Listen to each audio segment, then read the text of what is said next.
2006년 9월 2일 해가 저물어 갈 때 대동강 하류의 양각도라는 곳에서 젊은 청년 하나가 목베어 죽임을 당합니다. 이 청년은 죽어가면서 하나님께 기도합니다.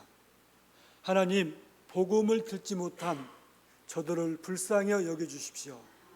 그러고 예수 믿으십시오. 이 말을 전하고 조선 수군의 칼에 죽습니다. 이 청년의 이름이 바로 토마스 선교사입니다. 토마스 선교사는 조선인들에게 복음을 전해야 되겠다는 열정 하나 가지고 조선에 건너왔습니다. 그리고 복음을 전하다가 순교한 선교사입니다. 그때 이제 이 선교사가 타고 왔던 배는 제레를 소머라는 배인데, 이 대동강에서 이 배와 조선 수군 간에 마찰이 생깁니다. 그래서 조선 수군은 이 제레를 쇼먼을 이제 화공이라는 방법을 통해서 배를 침몰시킵니다. 그때 24명의 배에 타고 있었는데 그때 모두 다 불에 타 죽습니다. 그때 선교사 토마스 선교사는 성경을 하나로 안고 필사적으로 헤엄쳐 무트로 올라옵니다. 하지만 조선 수군이었던 박충권이라는 사람의 칼에 목베어 죽임을 당합니다. 이때 선교사의 나이가 28살이었습니다. 토마스 선교사는 목사의 아들로 태어나 소망을 받고 선교사가 되기 위해 수많은 시간 동안 준비를 했습니다. 그리고 우여곡절 끝에 조선에 도착했는데 꽃도 한번 피워보지 못하고 허망하게 죽고 만 것입니다. 이 선교사는 고작 예수 믿으십시오 딱 2마디 하고 죽은 것입니다. 선교사쯤 되면은 멋지게 설교하다가 죽어야 되지 않습니까? 성경에 보면은 스데반 집사가 나오는데, 이 스데반 집사는 멋지게 설교하다가 예수님을 보고 죽지 않습니까? 여기에 보면은 이 선교사는 선교사의 죽음이 너무 무가치한 죽음같이 보입니다. 의미 없는 죽음같이 보인다는 겁니다. 우리 전라도의 말에 개죽음이라는 말이 있습니다. 선교사의 죽음은 마치 개죽음 같고 의미 없는 죽음같이 보입니다. 믿지 않는 사람의 눈에 봤을 때 얼마나 헛된 죽음으로 보였을까요?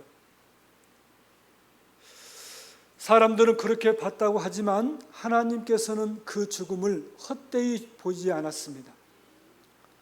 장차 우리나라의 큰 복음의 나무가 될 복음의 씨앗으로 봤다는 얘기입니다. 장차 이 땅에 풍성한 복음의 나무로, 그래서 그 복음의 나무에서 풍성한 복음의 열매가 맺힐 복음의 씨앗으로 본 것입니다. 이 선교사의 죽음은 결코 헛된 죽음이 아니었습니다. 후에 우리나라의 큰 복음의 열매가 될 복음의 씨앗이 된 것입니다. 이 선교사의 헌신으로 인해 우리나라의 복음의 씨앗이 심어졌고, 우리 선조의 신앙인들이 그 씨앗에 물을 주고 거름을 주고, 그래서 훗날 큰 복음의 열매가 된 것입니다. 그러면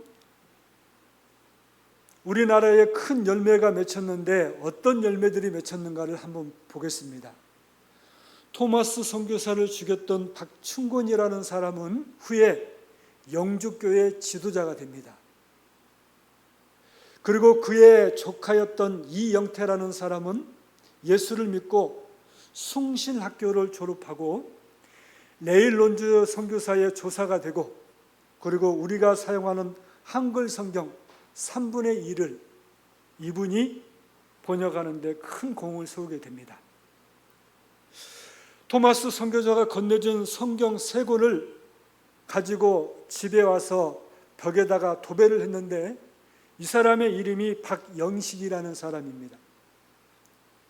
그리고 그때 성경으로 도배했던 그 집이 평양 최초의 교회 널다리 교회가 됩니다. 그리고 이 교회가 1907년 1월에 평양 대부흥운동이 일어났던 장대영 교회의 전신이 됩니다. 그런가 하면 오늘날 전국 방방곡곡에 가도 교회가 있습니다. 전국 어디를 가더라도 교회가 있습니다. 이것은 엄청난 축복입니다. 세계 역사를 보더라도 140년이란 짧은 역사에 이렇게 교회가 성장한 나라는 세계 어디를 봐도 없습니다. 그런가 하면 세계에서 가장 큰 교회가 우리나라에 있습니다. 이 조그마한 민족이 미국 다음으로 선교를 많이 한 나라가 됩니다. 우리나라는 크지가 않습니다. 중국에 비하면 너무너무 작습니다. 중국은 남한의 100배의 크기의 땅을 갖고 있다고 합니다. 우리가 지구본을 돌리다 보면 우리나라를 찾아보면 보이지도 않습니다. 그만큼 작은 나라가 이제는 힘 있는 나라가 되어서 남을 도울 수 있는 그런 나라가 됩니다. 힘이 없어서 남의 나라에 통치를 받던 나라가 이제는 206개 나라 중에 10위 안에 잘 사는 나라가 됩니다. 총 한 자루도 만들지 못했던 우리나라가 지금은 세계 군사력 5위에 올라 있습니다. 우리나라가 만든 무기는 지금 중동 지역을 비롯해서 세계 곳곳에 억수로 팔리고 있습니다. 특히 흑표 전차는 명품 중에 명품 전차가 되어서 세계에서 공식적으로 인정하는 무기가 됩니다. 세계의 대한민국의 영향력은 엄청납니다. 지구상에 대한민국의 나라에 영향을 받지 않은 나라가 없을 만큼 그렇게 영향력을 끼치는 나라가 됩니다. 이제는 우리말로 대한민국을 모르면 간첩이라는 얘기를 들을 정도로 그만큼 우리나라는 영향력을 끼치는 나라가 되어 있습니다. 이제는 중국, 미국도 지구상의 그 어떤 나라도 우리나라를 무시하지 못합니다. 세계의 자동차 4대 강국이 우리나라입니다. 세계 시장에 자동차가 엄청나게 팔렸습니다. 세계 어디를 가더라도 한국 자동차가 없는 나라가 없습니다. 한국 자동차 중 중고차는 없어서 못 볼 정도로 인기가 많다고 합니다. 미국에 가면 100대의 자동차가 지나가면 그 중에 10대가 넘는 차가 바로 우리 한국 자동차라고 합니다. 우리나라의 조선 기술이 세계에서 1등입니다. 전 세계에 떠다니는 선박 44%가 우리 한국에서 만든 선박들이 다니고 있습니다. 이제 우리나라는 핵 잠수함을 거뜬히 만드는 나라, 핵 항공모함을 운영할 수 있을 만큼 힘 있는 나라가 되었습니다. 우리나라의 반도체가 세계의 1위입니다. 전 세계에 사용하는 반도체 45%가 우리나라에서 만든 제품입니다. 우리나라는 북한보다 무려 45배나 잘 사는 나라가 되었습니다. 우리나라가 집집마다 자동차가 2대씩 있는 나라, 이런 나라가 우리나라입니다. 휴대폰, 냉장고, TV, 세탁기 등 세계의 1등 국가가 우리나라입니다. 전 세계에 사용되는 가전제품의 30%가 우리 한국에서 만든 제품이라고 합니다. 지금 세계 시장의 가전제품을 우리나라가 싹쓸이하고 있다고 합니다. 세계에서 생산되는 1등 상품이 지금 162개가 되는데 앞으로 5년 후에 500개가 넘는다는 그런 얘기가 있습니다. 우리나라는 일본도 이미 제꼈습니다. 기술적으로, 경제적으로 프랑스도 제끼고 이탈리아도 제끼고 영국도 이미 제꼈습니다. 지금 돈을 벌겠다고 우리나라의 근로자들이 억수로 몰리고 있습니다. 이것만 보더라도 우리나라가 얼마나 잘 사는가를 우리가 실감할 수가 있습니다. 이렇게 우리나라가 축복을 받을 수 있었던 이유가 뭘까요? 우리나라가 민족이 우수하고 똑똑해서 그랬을까요? 절대로 그렇지 않습니다. 하나님께서 물 붓듯이 부어줬기 때문에 이 나라가 이렇게 잘 살게 된 것입니다. 한국 초기에 선교사들이 순교로 복음을 심고 우리 믿음의 선조들이 그 씨앗에 피와 땀과 희생과 헌신과 눈물으로 그 나무를 가꾸었더니 하나님께서 축복해 주신 것입니다. 그 복음이 무럭무럭 자라 큰 나무가 되었고 지금 그 열매를 우리가 따먹고 있는 것입니다. 우리는 부족했습니다. 연약했습니다. 그러나 그 크신 하나님의 은혜에 보답하기 위해서 내 작은 것을 드렸더니 하나님께서 그것을 받으시고 축복해 주신 것입니다. 축복해 주시되 감당할 수 없을 만큼 하나님께서 부어주신 것입니다. 1885년 언더우드 목사님이 우리 한국 교회에 최초로 들어왔습니다. 그리고 그 후에 많은 선교사들이 들어왔고 그리고 헌신적으로 복음을 전했습니다. 그중 한 사람이 마포 사멸 목사님입니다. 이분은 오자마자 전국 순회를 했습니다. 전도지를 들고 전국을 다니면서 전도를 했습니다. 그때 이 사멸 목사님의 전도를 받은 이신행이라는 여인이 있었습니다. 전도를 받고 예수님을 구주로 영접하고 뜨겁게 신앙생활을 했습니다.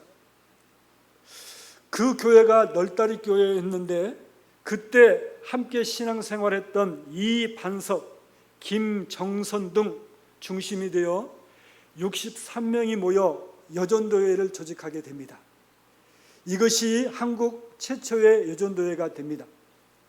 그리고 1928년 9월 9일 대구 산정교회에서 개최했던 통합측 총회에서 이제 조선 예수교 장로회 부인회가 이제 창설이 되는데 그게 바로 전국 여전도회 연합회가 됩니다. 이렇게 여전도회가 연합회가 되고 그리고 그동안 수많은 일들을 해왔습니다. 특별히 6.25 때 수많은 시련과 역경 속에서도 없어지지 아니하고 복음 전파와 교육, 문화, 선교, 독립운동, 또 교회 재건의 수많은 일들을 해왔습니다. 한국교회가 이처럼 성장할 수 있었던 것은 이런 한국교회 여성들의 헌신과 희생과 땀에 의해 되었다고 그렇게 말씀드릴 수가 있습니다. 이분들의 헌신과 땀이 있었기 때문에 한국교회가 부흥성장한 것입니다. 이분들의 헌신이 있었기 때문에 가능했다는 얘기입니다.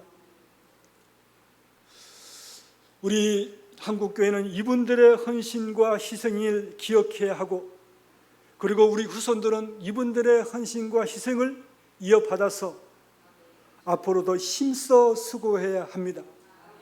그럴 때 우리 한국교회가 내일이 있고 미래가 있는 것입니다. 우리 교회와 한국교회와 우리 모두는 이런 은혜가 있었으면 좋겠습니다.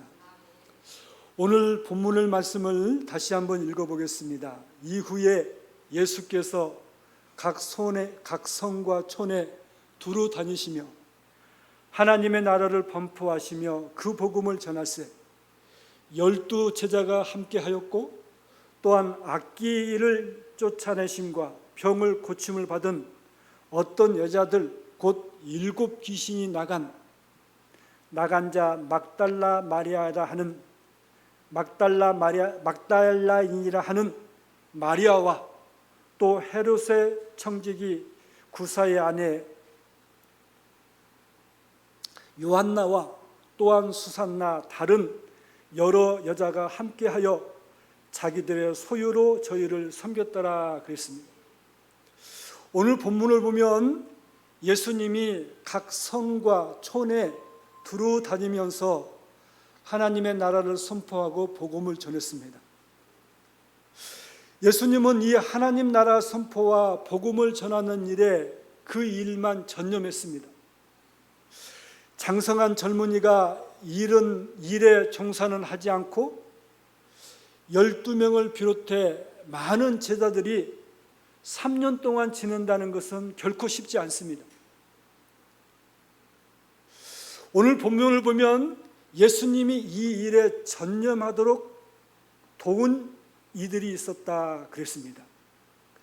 그 일에 돕는 여인이 오늘 본문에 보니까 막달라 마리아라고 했고, 또 헤롯의 청지기 구사의 아내 요한나, 그리고 수산나, 그리고 여러 여자들이 있었다 그랬습니다. 예수님이 마음껏 3년 동안 복음을 전할 수 있었던 것은 바로 이들의 헌신과 희생이 있었기 때문에 가능했다는 것입니다. 본문에 나오는 여성들은 돈이 많아서 봉사한 게 아닙니다. 지식이 많고 또는 지위가 높아서 그런 것이 또 아닙니다. 그녀들은 한결같이 예수님의 사랑에 감격해서 그 은혜를 보답하는 마음으로 헌신함을 봉사했습니다. 막달라 마리아는 7 귀신이 들렸던 여인이었습니다. 그런데 예수님께 치료받았습니다. 그의 삶은 예수님 때문에 새로운 인생을 살게 되었고, 그 은혜가 너무 감사해서 자신의 모든 것을 들여 헌신하고 희생했습니다. 그런가 하면 헤롯의 청지기 구사의 아내 요한나라고 그랬습니다. 이 여인도 주님께 은혜를 받고 자신의 것을 들여 헌신했습니다. 그리고 이름이 알려지지 않는 여러 여자들도 주님의 은혜에 감사하며 헌신했습니다. 바로 이런 여인들의 헌신과 희생이 있었기에 주님이 마음껏 복음을 전할 수 있었다는 것입니다. 57센트 기적이라는 얘기가 있습니다. 오래전에 미국 필라델피아 시에 조그마한 교회가 하나 있었습니다. 작은 교회였기 때문에 어른들 중심으로 예배를 드렸고, 또 아이들은 예배를 드릴 수가 없었습니다. 조그마한 곳에 예배를 드리는 것도 순서를 기다려야 했습니다. 어느 아이가 순서를 기다리다가 결국에는 질병으로 인해 죽고 말았습니다. 작은 아이의 베개 밑에 목사님께 쓴 편지 한 통과 그 다음에 57센트라는 돈이 있었습니다. 편지 내용은 이렇습니다. 목사님, 저는 교회에 가고 싶으나 예배실이 너무 좋아 자리가 나지를 않아 예배를 못 드리고 있습니다. 제가 먹고 싶은 것, 사 먹고 싶은 것, 그걸 모아 이 돈을 드리오니 이 돈으로 예배당을 지어주십시오. 그래서 어린이들이 마음껏 예배를 드릴 수 있도록 해주십시오. 목사님은 장례식 때 이 편지를 읽었습니다. 교인들이 함께 울었습니다. 그 편지에 감동을 받은 사람들이 자기가 가지고 있던 돈들을 내놓기 시작합니다. 그리고 그 돈이 모아져서 교회를 짓고 교육관을 짓게 됩니다. 어린아이의 57센트는 작은 돈입니다. 그러나 그게 기적을 일으켰다는 얘기입니다. 그리고 나중에 선한 사마리아 병원이 세워지게 되는데, 그 병원이 어려운 이웃들을 무료로 돕는 그런 병원이 바로 이 어린아이의 드렸던 헌금을 통해서 이런 역사가 일어났다는 겁니다. 그리고 템플 교회가 세워지게 되고 템플 대학교가 세워지게 되는데, 바로 이 어린아이의 헌금이 이런 역사를 이루게 된 것입니다. 모든 좋은 일에는 누군가의 헌신에 의해서 이루어집니다. 보이지 않는 걸음이 아름다운 꽃을 필 수가 있고, 우리 주의 많은 교회가 이런 헌신에 의해서 세워지게 된 것입니다. 하나님은 반드시 사람을 통해서 역사하십니다. 훌륭한 사람이 있는가 하면 그 훌륭한 사람 뒤에서 이름 없이 말 없이 수고한 헌신한 사람들이 있었기 때문에 역사가 이루어지는 것입니다. 하나님은 오늘 또 하나님의 사역에 동참할 하나님의 용사들을 찾고 있습니다. 온전한 사랑으로, 희생으로, 헌신으로 주님께 드리고 싶은 그 마음을 가진 사람들을 하나님이 찾고 있다는 것입니다. 우리 믿음의 선조들은 그 부름에 응답했습니다. 그리고 교회를 위해 자신을 드렸습니다. 그랬더니 하나님께서 무한정하게 축복해 주신 것입니다. 우리 후손들은 그 은혜를 받고 있습니다. 이제는 우리가 우리의 후손들을 위해서 다시금 복음의 씨앗을 심을 때가 된 것입니다. 오늘 또 하나님께서 우리의 헌신을 드리면 하나님께서 축복해 주십니다. 수학의 1 더하기 2는 2입니다. 그러나 하나님의 계산법은 다릅니다. 1 더하기 2는 2가 아니라 1 더하기 1은 무한대로 축복해 주시는 것이 하나님의 방식입니다. 우리가 작은 것을 드리면 하나님은 무한대로 축복해 주십니다. 하나님께서는 하나를 받고 둘을 받고 그 다음에 무한대로 축복해 주시는 것이 하나님의 방식입니다. 우리 모두는 하나님께 드림이 있어야 됩니다. 드릴 때 역사가 있는 것입니다. 우리 신의중앙교회가 이렇게 아름답고 또 아름답게 사역한 것은 그동안 수많은 믿음의 용사들이 헌신하고 희생하고 가꿨기 때문에 그런 줄로 믿습니다. 오늘 헌신 예배를 드리는 우리 여전도 회원들과 우리 모두는 다시 씨앗을 뿌리는 그런 과정들이 있어야 된다는 것입니다. 우리 하나님께서는 그걸 받으시고 앞으로 또 다른 복음의 나무를 세워주실 것입니다. 그리고 무한대로 축복해 주실 것입니다. 우리 교회가 그런 은혜를 받았으면 좋겠습니다. 이 일에 쓰임받는 믿음의 용사들이 되시기를 주님의 이름으로 간절히 소망합니다. 기도하겠습니다. 하나님 아버지, 헌신 예배를 드리는 모든 회원들을 축복해 주십시오. 오늘 헌신으로 다짐하는 마음과 중심을 받으시고 하나님께서 축복해 주시되 무한대로 축복하여 주시옵소서.